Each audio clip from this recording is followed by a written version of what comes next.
Hello, everybody. BoBo, the Bitcoiner, is back. I have to cut short my last episode because it's too long and I need to explain the mining work, which is very important in the Bitcoin ecosystem. All right. So the last lab is when the block is mined, it registered in all the computer of the Bitcoin network. They call it distributed ledger in the system.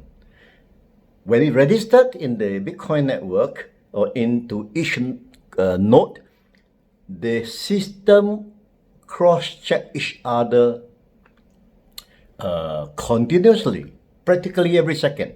That's how Bitcoin ecosystem work.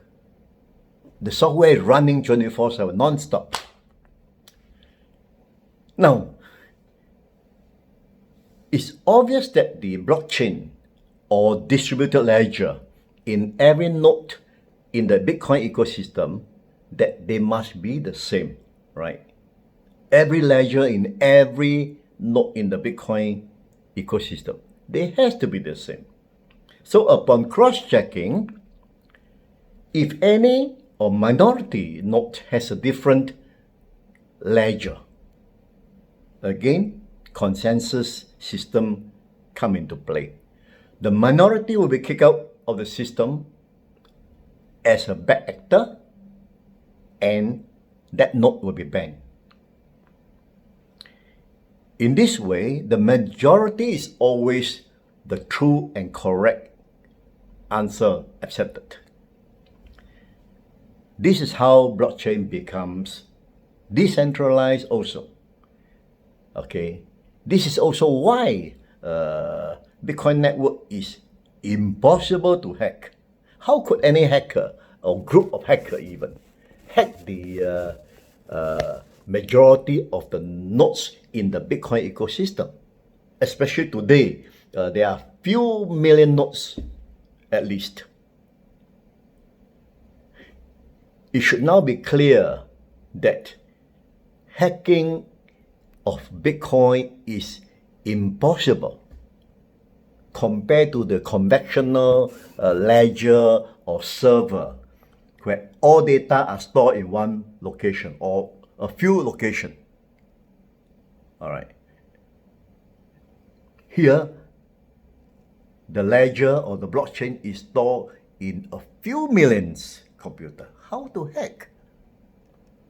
Now you understand why Bitcoin cannot be hacked. In the early days, maybe when it was started in 2009, there were only about 50 what we call computer nerds participating. Everybody can play the role of a buyer, a seller, a developer, a miner. All right, with their desktop computer.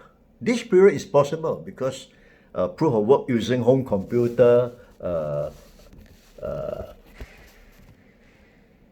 the difficulty, the mining difficulty is very low. Again, mining difficulty, this is something I will explain in the next chapter.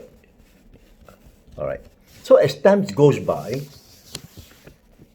the transaction volume increased. The mining difficulty also increased. Home computer is no more powerful enough today to do proof of work. All right.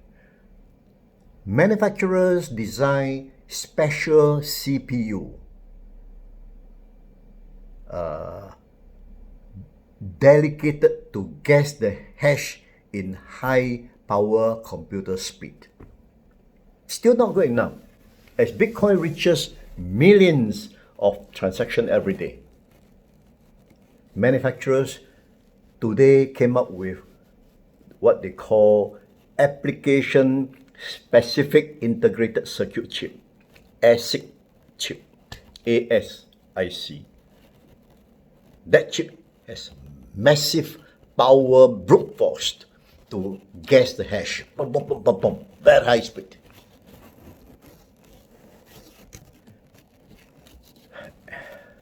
Today, most miners are actually not one single desktop computer anymore, like in the early days of 2009. Most miners today are factories of computer or factories of ASIC, where 1,000 over ASIC is fighting to be the one or the first one to proof of work a block hash. You know, the cost of running such a factory runs into million. Besides heavy investment in machinery, but also the power consumed. And the factory also need aircon to cool the ASICs, which generate extreme heat when running continuously every second, 24/7, non-stop. Okay. And they are also considered nodes anyway, just a factory, a mining factory of few thousand nodes. So now you learn 3 nodes in the Bitcoin ecosystem, right? Buyer, seller, developer, and today dedicated miners. Okay.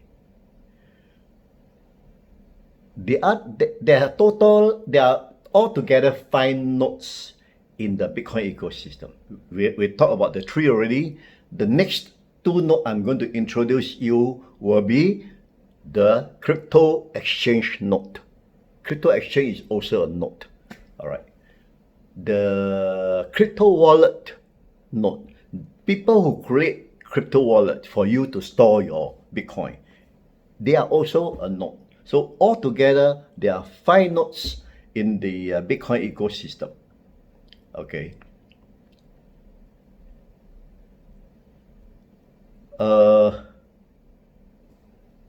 Next episode will conclude actually the whole Bitcoin explanation. So it's not so difficult as you can see here.